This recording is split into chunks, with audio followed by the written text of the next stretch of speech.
Good morning students. मेरा नाम Bhupesh Bansal, director Anand Prakash educational academy और आप लोगों का मेंटर हूँ फिज़िक्स के लिए। अभी तक हमने क्लास 10th इलेक्ट्रिसिटी के चैप्टर में थ्योरी पढ़ी है, जिसमें हमने चार्ज के बारे में जाना, जिसमें हमने स्टैटिक चार्ज के बारे में जाना, करंट इलेक्ट्रिसिटी के बारे में जाना, Ohm's law, series and parallel circuits. उसके बाद थोड़े बहुत न्यूमेरिकल्स भी किए हमने।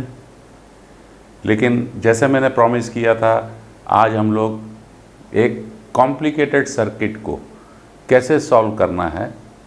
सिर्फ कॉम्प्लिकेशन हमारे दिमाग में होता है बच्चों।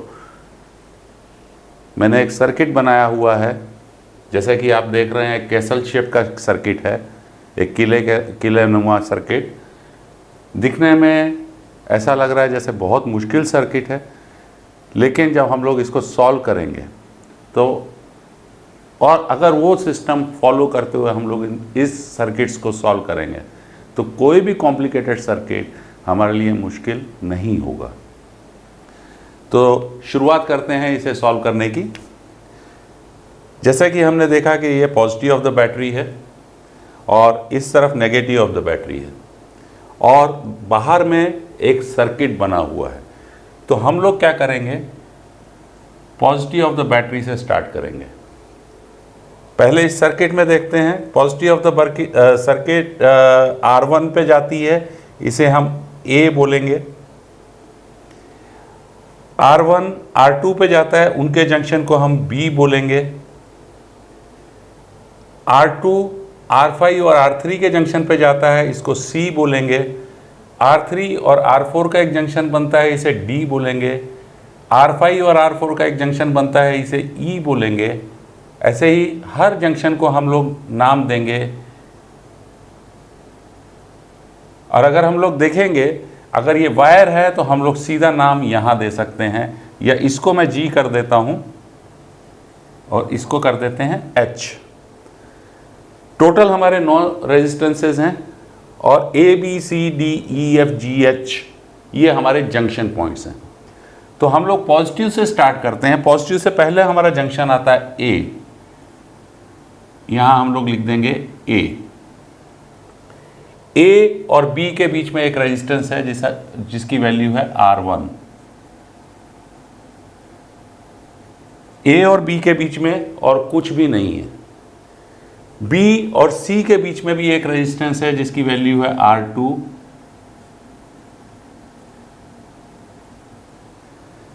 C से हमारे 2 सर्किट गए हैं। पहले हम लोग C और D के सर्किट का देख लेते हैं। C और D के बीच में एक रेजिस्टेंस है जिसकी वैल्यू है R3 और D और E के बीच में एक रेजिस्टेंस है जिसकी वैल्यू है R4।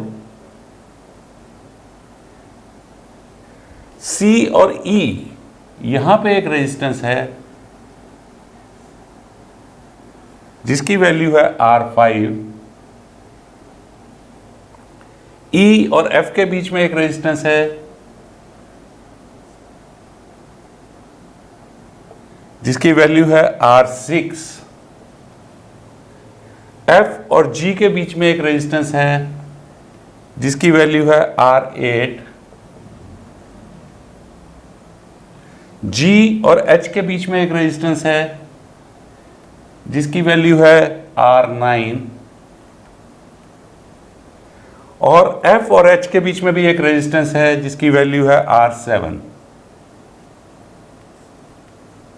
और ये टर्मिनल हो जाता है हमारा नेगेटिव टर्मिनल।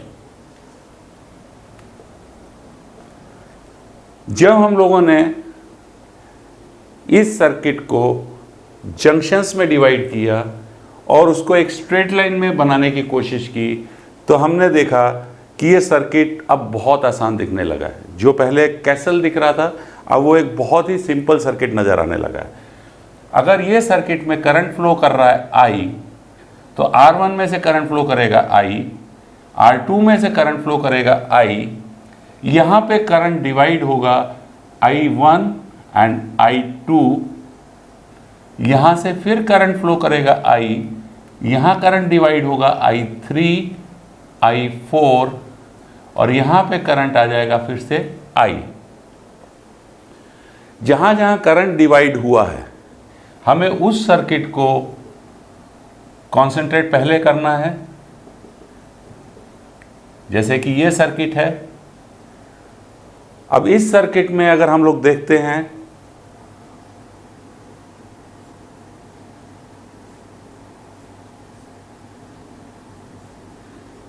तो हमारा सर्किट इस तरह से है, जहां पे ये R3 है, ये R4 है और ये R5 है। अगर हम लोग देखते हैं C और E के बीच में दो रेजिस्टेंसेस सीरीज में हैं तो इसका इक्विवेलेंट रेजिस्टेंस क्या होगा, इसको मैं बोलता हूं R equivalent 1 is equal to R3 plus R4। तो जब हम लोग इसका इक्विवेलेंट रेजिस्टेंस निकाल करके यहां वैल्यू पुट अप कर देते हैं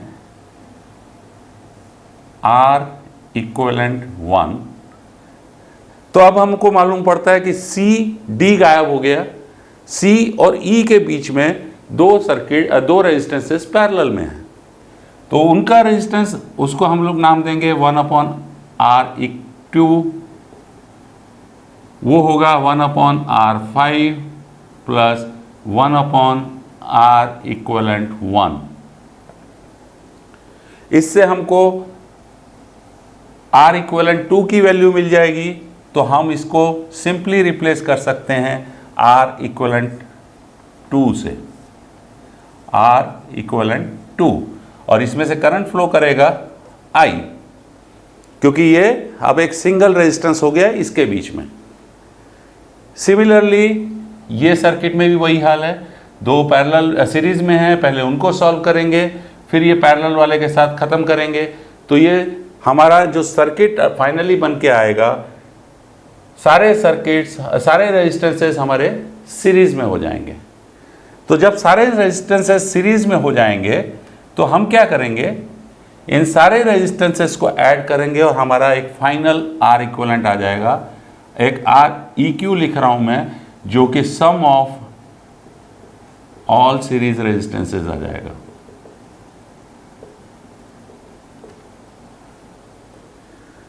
तो ये सर्किट सिंप्लीफाई होकर के हमारा बन जाएगा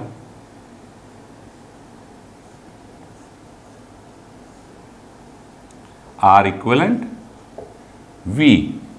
तो करंट कितना होगा हमारा, V/R इक्विवेलेंट। अब हमें मालूम पड़ गया कि हमारा हर सर्किट में से करंट कितना फ्लो कर रहा है।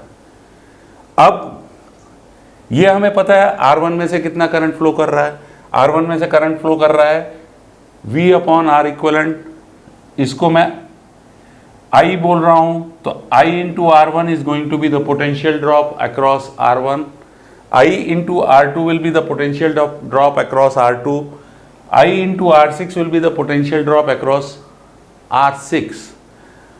यहां पे जो पोटेंशियल ड्रॉप है between C and E same है, दैट मीन्स जो हमने R इक्विवेलेंट 2 निकाला था, I into R equivalent 2 is the potential drop here. So अगर मेरे को I1 की वैल्यू निकालनी है, I1 into R3 plus R4 is equal to I into R equivalent 2। हमें I की वैल्यू मालूम है, R इक्विवेलेंट 2 की वैल्यू मालूम है, R3 प्लस R4 की वैल्यू मालूम है, तो हम I1 की वैल्यू निकाल सकते हैं। I2 को हम लोग I माइनस I1 भी कर सकते हैं, या डायरेक्टली कैलकुलेट कर सकते हैं I2 into R5 is equal to I into R equivalent 2।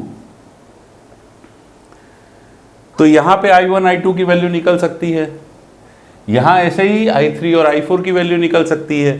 तो हमको मालूम पड़ सकता है इस रेजिस्टेंस के अक्रॉस में पोटेंशियल ड्रॉप कितना है यूजिंग द ओम्स लॉ। तो बच्चों, सर्किट कितना भी कॉम्प्लिकेटेड क्यों ना हो, first we have to break the circuit. Break कैसे किया हमने, जंक्शन वाइज। जब जंक्शन वाइज ब्रेक किया, साथ के साथ हम उसको यूनाइट करते चले गए। यूनाइट कैसे किया, हमने इस सर्किट को जो पहला था C और E के बीच में, उसका इक्विवेलेंट निकाला, फिर F और H के बीच में इक्विवेलेंट निकाला, उसके बाद हमने देखा सारे रेजिस्टेंसेस सीरीज में हैं, तो हमने उसका इक्विवेलेंट रेजिस्टेंस निकाला। जब सारे का इक्विवेलेंट रेजिस्टेंस निकल गया तो सर्किट कुछ इस तरह का बन गया जिससे हमें करंट मिल गया। जब हमें करंट मिल गया तो हम इंडिविजुअल रेजिस्टेंसेस के थ्रू पास होने वाला करंट प्लस उनके अक्रॉस पोटेंशियल ड्रॉप भी कैलकुलेट करना आसान हो गया। होप आपको ये समझ में आया होगा। अगले चैप्टर में हम इसी को और थोड़ा कॉम्प्लिकेट करके देखेंगे अगले लेसन में, और उसके बाद इसी के ऊपर न्यूमेरिकल्स भी करेंगे।